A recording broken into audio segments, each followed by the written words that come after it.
Mga tropa, so ibabahagi ko sa inyo ngayong araw yung ating helmet with action cam na nasa loob, no? Kadalasan kasi sa mga action cam o mga camera ay dito nilalagay sa harapan. So ako, ayan, dahil malikot ang isip natin, so pinasok ko na siya dito. Ang iba naman kasi, yung nakikita ko dito sa side, yung iba naman dito sa pinakaibabaw. So tayo naman dito sa loob. So, wala pa akong nakitang ganun. Wala kung may gumawa na, pero hindi ko alam. Basta ito, ngayon ko lang ako. Basta wala akong nakita. Yun lang yun. Wala pa akong nakita. Pero kung meron, shoutout sa'yo.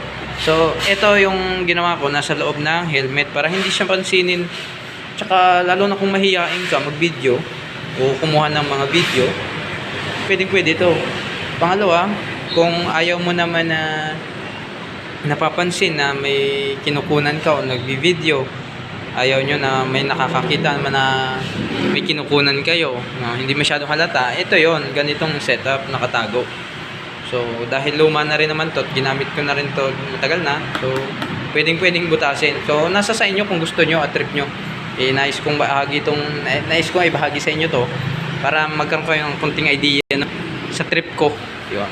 Alright, so ang kagandahan naman kasi dito, dahil wala kang external microphone, buong buo yung boses na nakukuha nitong camera. Nasasagap niya yung boses mo kapag nagsasalita ka. Pangalawa, kapag malakas ang ulan, hindi siya agad nababasa, no?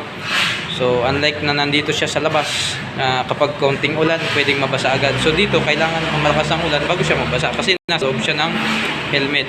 So pinaka-issue lang nitong helmet kasi luma na, no?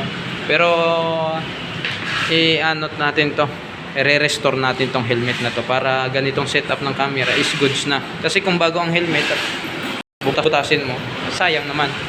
Kaya dito natin kinabit sa luma. So yun lang. Salamat sa inyong panonood mga katropa. So binahagi ko lang ang idea na to para magtago ng action cam. Alright!